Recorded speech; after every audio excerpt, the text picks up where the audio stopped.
everyone, it's Julie with SVGBoxcuts.com. In this video, I'm going to give a quick demonstration how to assemble our K-Cup drawer organizer, which can also be used for craft storage. If you recycle the K-Cups, they're perfect for holding little items such as brads, buttons, sequins. You can also use the dividers that come with the kit as different ways to divide the drawers for different types of storage.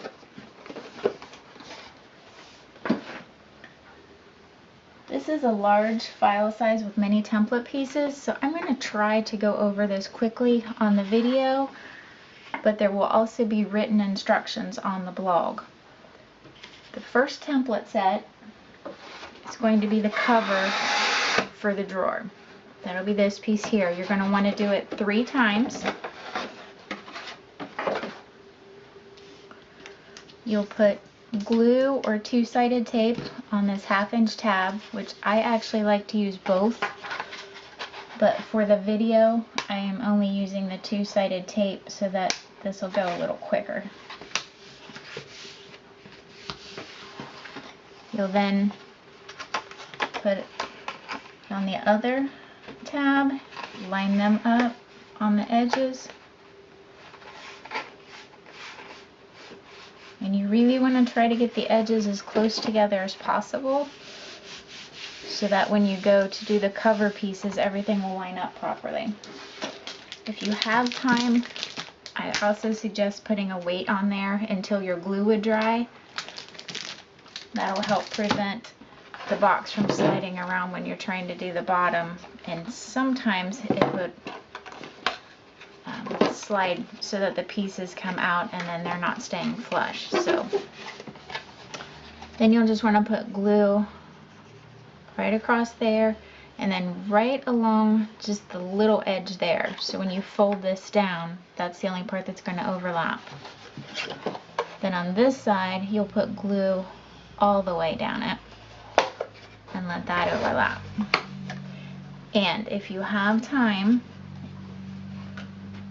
again, I recommend putting some sort of weight down inside of here to help hold it in place while it dries.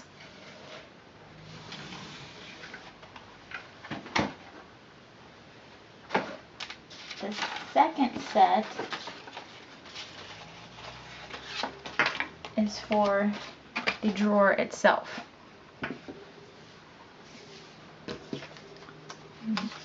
Put your glue or 2-sided tape on your 1/2-inch tabs again. Line it up on the edges.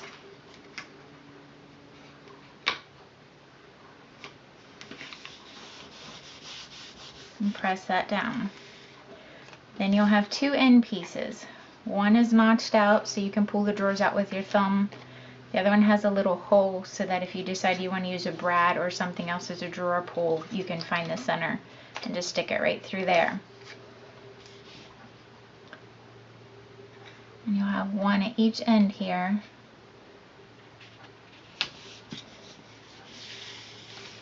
I want to see if you can notice here, these corners are cut at an angle so that they fit together.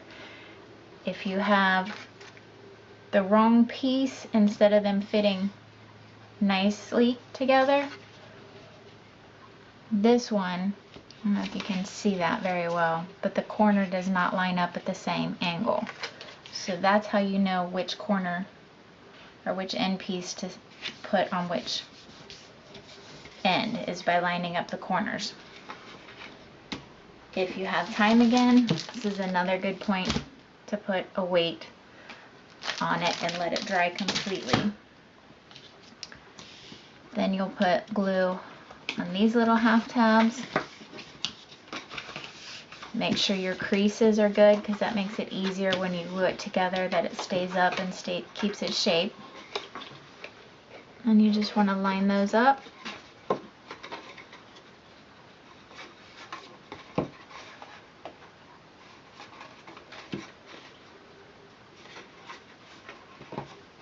And while you're waiting on the glue to dry, I like to just use some clothespins clip them on and wait for it to dry completely.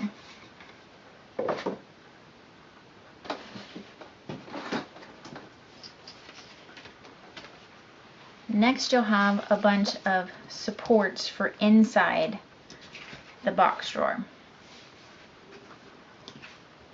The first one is just a bottom support. Now these are to give your cardboard extra stability. They are optional. You don't have to use them. I just highly recommend it. You can also use them as decorative panels. I have used pizza boxes, the cardboard off of paper pads to make these, and I have used these as decorative pieces on the inside to cover that up so you can't see the pizza.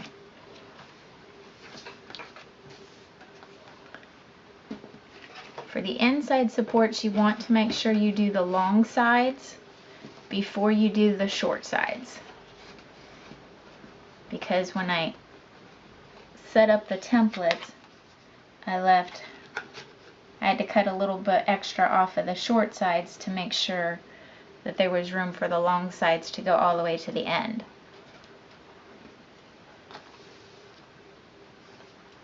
Then you'll have, these are brad supports, which you may want or you may not want. You can use 1 or 3 depending on how thick the material is that you're using.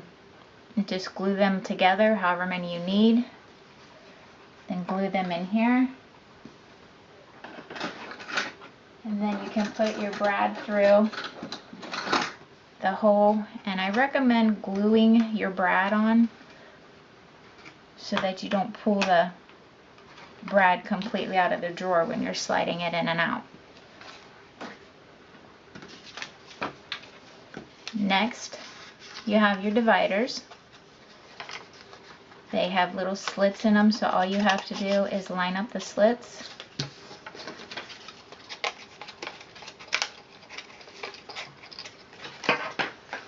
Put glue, 2-sided tape or both, on the little 1/2-inch tabs,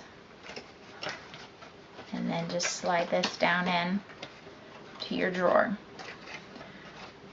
I recommend that you use a couple K-cups while you're doing it, just to help make sure that you get them in the proper place. And then again, I like to use my clothespins while they're drying to help hold them in their place. I also recommend with this that you make sure you use a good heavy cardboard or cardstock so that once it dries they keep their shape.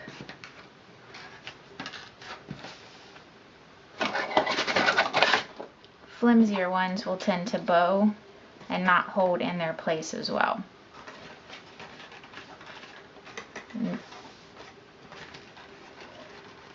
This support here is not required, but again, I think it gives it extra support for holding everything in place and holding these two in the center.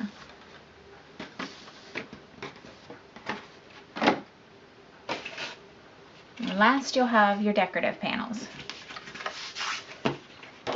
After you've cut 3 sets of the drawers and 3 sets of the drawer covers, you'll just glue them on top of each other.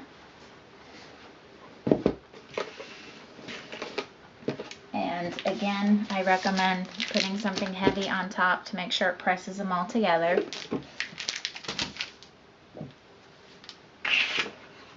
Then start with the top cover. The top cover has an overlap that comes down in the back. These little corner angles just wrap around. And then you can put your side panels on. Now, if you happen to not get things squared off on the corners when you're gluing it together, what can happen is one end will line up nicely and the other one will have a gap. So You can either leave it that way with having the overlap, depending on what kind of cover and pattern you have on here, or you can, before you cut it, if you know that you've done that, just measure and then hand cut it yourself since they're straight. But if you get everything lined up nicely, let's see if you can see that it lines up good here and it lines up good down at the bottom.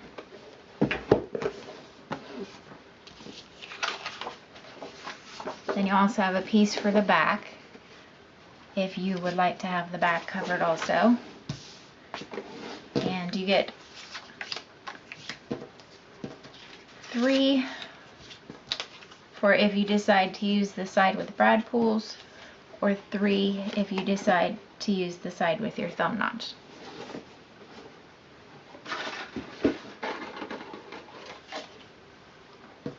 If you have any further questions, please feel free to contact me at support@svgboxcuts.com, or you can use our contact form on our website. Thanks a lot and have a great day.